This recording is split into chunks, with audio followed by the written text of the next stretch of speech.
Donc on va faire la solution de l'exercice 3. Donc là, j'ai une fonction f, holomorphe, f qui part de U vers C, qui est ouvert, et cet ouvert contient un certain disque fermé de rayon L0 autour d'un point A. Okay. Et on va essayer de montrer que l'infimum de f est éteint, et on va faire ça en regardant 1 sur f. Donc je note qu'on a supposé que f de z est différent de 0 pour toute z dans U, et donc je peux former la fonction g de z est égal à 1 sur f de z, et c'est une fonction holomorphe sur U. Okay. Donc maintenant, G est continu et D bar A R0 est compact, et donc il existe une Z dont D bar A F0 tel que là, le module de G de 0 et le maximum sur W dont D bar A R0 du par l'absolu de G de Z, et de façon équivalente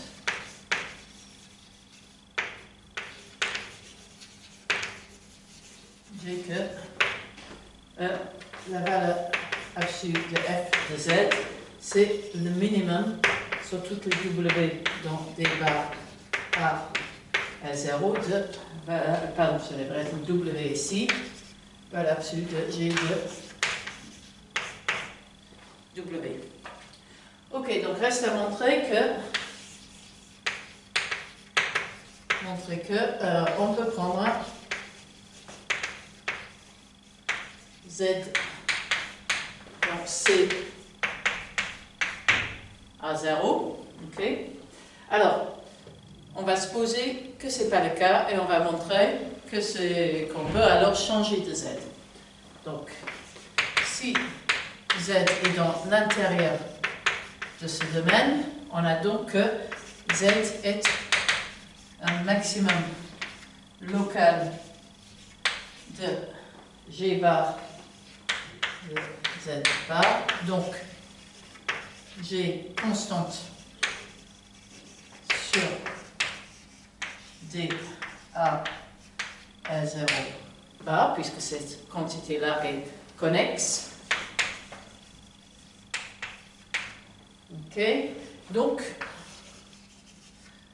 pour toute Z, donc C A R0, j'ai bien que l'absolu de f de z est le minimum, ça devrait être un f ici, minimum sur W, donc D bar A R0 de f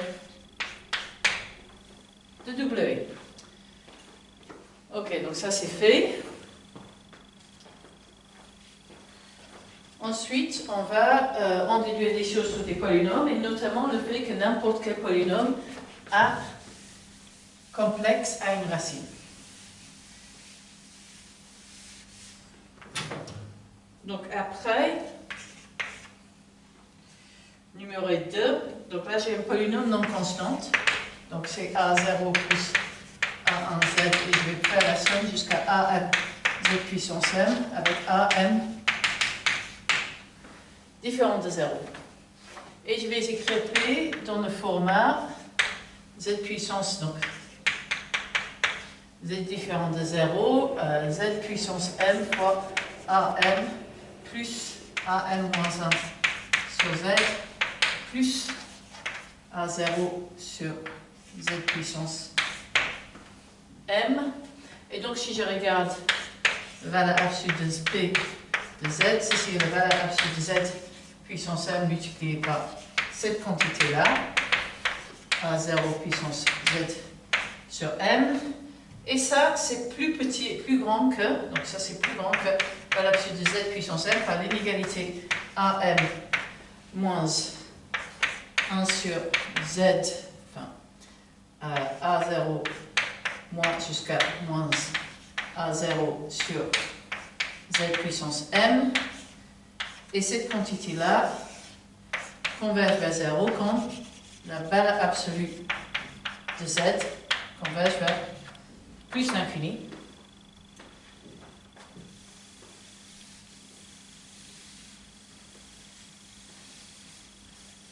Donc, ce que j'ai, c'est que, du coup, quand Z converge vers plus l'infini, j'ai valeur absolue de Z multiplié par cette quantité-là, à 0 divisé par Z puissance M, lui va également aller vers plus l'infini. Et ceci est une borne inférieure pour le module de P de Z. Donc, quand Z tend vers plus l'infini, j'ai nécessairement P de Z qui tend lui aussi vers plus l'infini.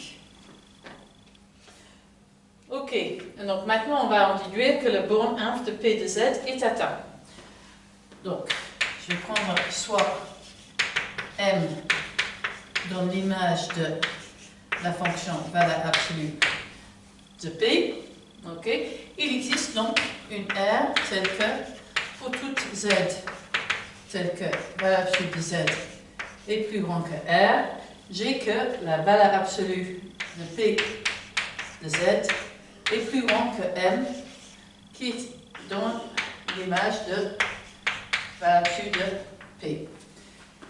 Et donc en particulier, quand je calcule l'infimum de cette quantité, toutes les valeurs de Z qui sont au-dessus qui ont un module plus grand que R, ne vont pas intervenir dans le calcul. Okay? Donc,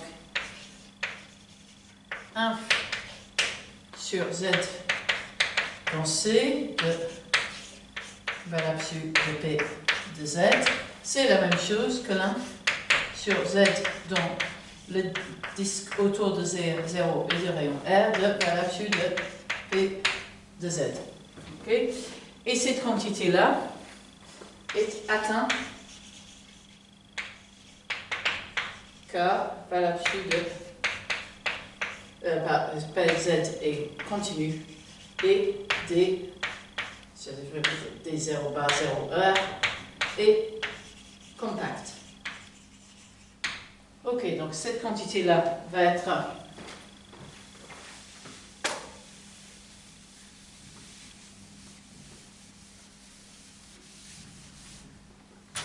ça va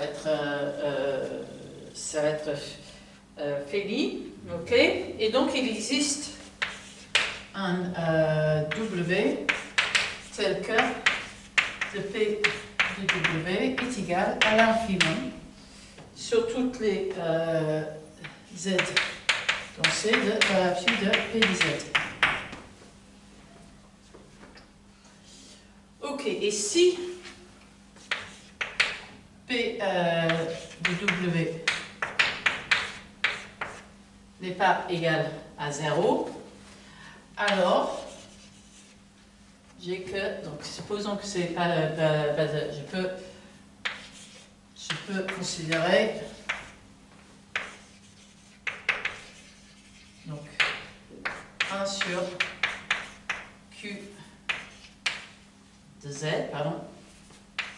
Et ça, c'est une fonction dont le max est atteint en W. Et donc, par principe du maximum, Q est constante.